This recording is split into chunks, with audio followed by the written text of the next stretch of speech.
Everyone, कैसे हैं आप सभी स्टूडेंट। तो आज की इस वीडियो में मैं आप सभी बच्चों को बीबीएमक्यू यूनिवर्सिटी में FYUP semester 6 major paper 14 history का यानी कि इतिहास का मेजर पेपर जो 14 है इसका आपको सिलेबस बता रहा हूं।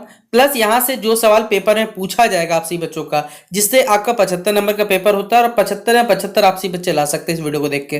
तो जितना हो सके इस वीडियो को अपने दोस्तों के साथ शेयर करें। चैनल पर अगर आप हमारे न्यू आए चैनल सब्सक्राइब करें और साथ में बेल आइकन पर क्लिक करें, ताकि इसी प्रकार जब भी हमारा न्यू वीडियो आएगा सबसे पहले आपको अपडेट मिल जाएगा। डिस्क्रिप्शन बॉक्स में Telegram, Facebook, Twitter, Insta link available है, जहां फॉलो करना कर सकते हैं। पहला आपका पेपर का जो नाम है वो है हिस्ट्री ऑफ यूएसए, यानी यूएसए का आपको इतिहास के बारे में पढ़ना है। कब से? 1865 से लेकर 1945 तक का इस कहानी को आपको पढ़ना पड़ेगा। जिसमें यूनिट 1 में क्या है, emergence of USA. USA basically एक प्रकार से जो सुपर पावर कैसे बना इसके बारे में पढ़ना है। फिर थियोडर रूजवेल्ट के बारे में पढ़ना है, उनकी लाइफ एंड अचीवमेंट्स के बारे में, और उनके जो डोमेस्टिक पॉलिसी और फॉरेन पॉलिसी क्या थे पढ़ना है। यूनिट 2 में विलियम हावर्ड टफ्ट के बारे में पढ़ना है और वुडरो विल्सन के बारे में पढ़ना है, इनके लाइफ अचीवमेंट्स, डोमेस्टिक पॉलिसी हो गया या फॉरेन पॉलिसी हो गया, ये सब कुछ पढ़ना है।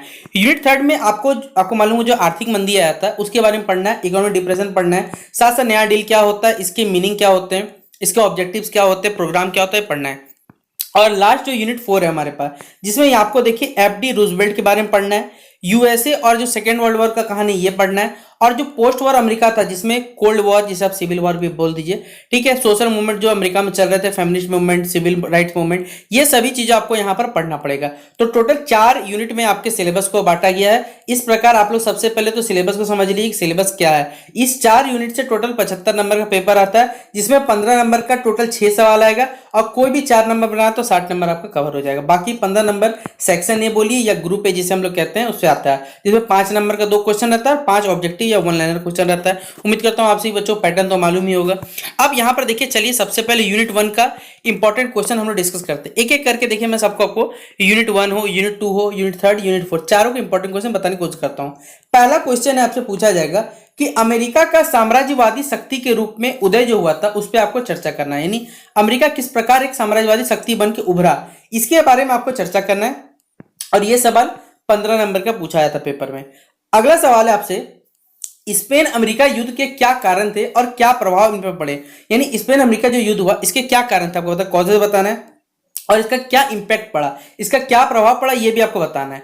फिर अगला हमने आपको बताया कि देखिए यहाँ पर जो सिलेबस है, जिन भी लोगों का नाम दिया हुआ उनके बारे में पूरा पढ़ना पड़ेगा आपको। जैसे थियोडर रूजवेल्ट के जीवन और उनकी जो उपलब्धियां थी जीवन के बारे में, उन पे क्या डालना है, आपको प्रकाश डालने बोला गया है। साथ ही साथ थियोडर रूजवेल्ट की जो घरेलू नीति थी, यानी जो डोमेस्टिक पॉलिसी थी, उनका आपको विश्लेषण करना है। और विदेश नीति, क्योंकि यूनिट 1 में भाई यही तो आपको पूछा गया सिलेबस में, तो ये सब तो आपको बताना ही पड़ेगा। तो ये 5 का 5 सवाल वीवीआई कर लीजिएगा।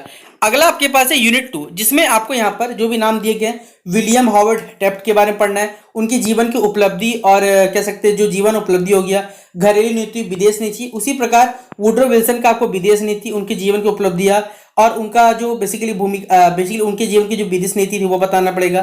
प्लस यहाँ से 2 क्वेश्चन एक्स्ट्रा है जो कि वीवीआई कर लीजिएगा, जिसमें पहला क्वेश्चन पूछा गया कि प्रथम विश्व युद्ध में अमेरिका की जो भूमिका थी उस पर चर्चा करना है।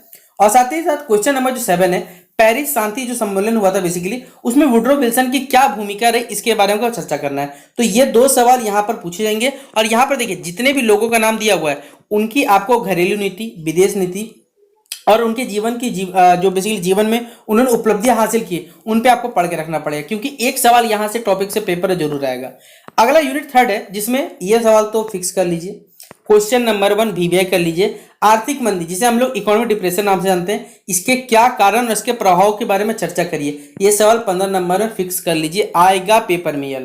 अगला सवाल है, ग्रेट डिप्रेशन को हिंदी में आर्थिक मंदी कहा जाता है, तो ग्रेट डिप्रेशन का अमेरिका पे क्या जो सामाजिक या फिर जो आर्थिक जीवन था उस पर क्या प्रभाव पड़ा, ये भी आपसे पूछा जा सकता है। तो ये सवाल वीवीआई है। और ये वाला क्वेश्चन न्यू डील वाला, कि न्यू डील के क्या उद्देश्य थे और कार्यक्रम और उनके परिणाम तो रिजल्ट थे उनके बारे में चर्चा करें। साथ ही साथ ये क्वेश्चन आ सकता है कि न्यू डील थे बेसिकली, उसके सकारात्मक यानी पॉजिटिव और नकारात्मक नेगेटिव दोनों पक्षों में आपको क्या करना, चर्चा करना है। तो ये थे यूनिट 3 के सारे इंपॉर्टेंट क्वेश्चन।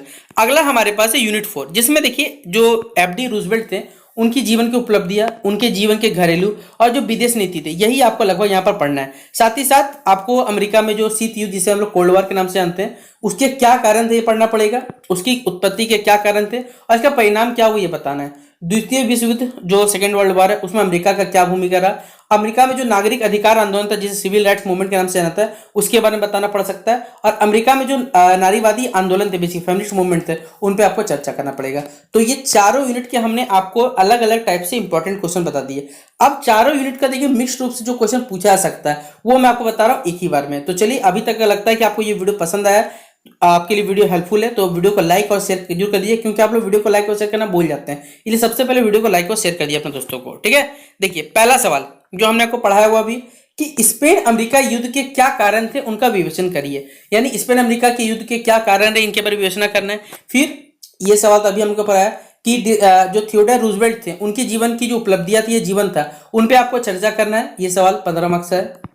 अगला, राष्ट्रपति जो थियोडोर रूजवेल्ट थे उनकी जो गृह नीति थी, मतलब डोमेस्टिक जो पॉलिसी थी या फॉरेन पॉलिसी, एक सवाल जरूर रहेगा, मैंने बोला ना आपको, या तो डोमेस्टिक या फॉरेन किसी एक आदमी के पर्सन का आपको पूछा जाएगा, लेकिन पढ़ना तो भैया आपको सब पड़ेगा ना, क्योंकि पेपर में एग्जैक्ट कोई बोल नहीं सकता कि यही सवाल आ सकता है, क्योंकि सिलेबस में जो दिया हुआ उससे इंपॉर्टेंट क्वेश्चन हमने आपके लिए यहाँ बनाया हुआ है। जैसे यहाँ क्या बोला, विलियम जो हावर्ड थेफ्ट जो टेफ्ट थे उनकी उपलब्धियों का वर्णन करें, या फिर इसी प्रकार विलियम जो हावर्ड टेफ्ट थे उनकी जो घरेलू या फिर जो विदेश नीति थी उन पे आपको चर्चा करना है। तो देखिए यही सवाल है ना, तो किसी एक पर्सन का तो पेपर में फिक्स है कि भैया आएगा आपसे। अगला, उसी तरह देखिए वुड्रो विल्सन के जीवन और उपलब्धियों पे क्या करना है, आपको चर्चा करना है, discuss the life and achievements of Woodrow Wilson. फिर जो उनकी डोमेस्टिक और फॉरेन पॉलिसी थी उसी प्रकार। अब यहां से देखिए कुछ सवाल है, जैसे हमने पढ़ाया अभी पेरिस शांति सम्मेलन पढ़ लीजिएगा, उसमें विल्सन का क्या भूमिका था पूछा जाएगा। प्रथम विश्व युद्ध में जो राष्ट्रपति विल्सन थे उनकी भूमिका का वर्णन करना है। आर्थिक मंदी, ये तो फिक्स है, 15 नंबर का सवाल 100% आएगा। फिर अगला सवाल यहाँ पर कुछ अलग पूछा हुआ है कि फ्रैंकलिन डिलानो रूजवेल्ट, ठीक है, उनकी जो विदेश नीति का आपको मूल्यांकन करना है, उनको रिव्यू करना है उनके विदेश नीति का। साथ ही साथ अगला क्वेश्चन है एफडी रूजवेल्ट की जो जीवन और उपलब्धि पर चर्चा करना है। द्वितीय विश्व युद्ध में अमेरिका की क्या भूमिका रही है आपको बताना है, और शीत युद्ध जिसे हम लोग कोल्ड वॉर के नाम से जानते हैं उसकी उत्पत्ति बतानी, उसके क्या कारण थे और उसके विभिन्न चरण, और अमेरिका की जो कूटनीतिक रणनीतिक जो व्यवस्था थी उसका विस्तार पूर्वक आपको यहाँ पर क्या करना है, व्याख्या करना है, ये बताना है। यही सवाल देखिए इंग्लिश में लिखा हुआ है कि explain in detail the origin, main causes, various phases and diplomatic strategy of America during the cold war.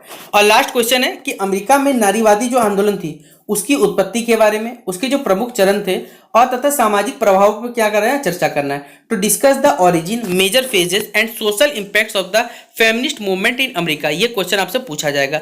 तो यहाँ पर हमने आपको जितने भी क्वेश्चन बताए, अगर आप सारे के सारे क्वेश्चन कवर कर लेते हैं तो भैया 75 नंबर तो आपका कहीं नहीं जाने वाला, 75 में 75 आप सही बच्चे हासिल कर सकते हैं। तो अगर आपको लगता है ये वीडियो आपके लिए हेल्पफुल बना है, लाइक करें, शेयर करें, चैनल पर न्यू है सब्सक्राइब करें। और इसके बाद आपसे ही बच्चों का एक लास्ट मेजर पेपर बचा है और माइनर पेपर बचा है, वो भी आपको हमारे चैनल पे वीडियो के थ्रू बता दिया जाएगा, इसलिए जितना हो सके इस वीडियो को, आने वाले वीडियोस को अपने दोस्तों को शेयर करें। बाकी बेस्ट एग्जामिनेशन के लिए मिलते हैं नेक्स्ट वीडियो पे, तब तक के लिए जय हिंद और जय भारत।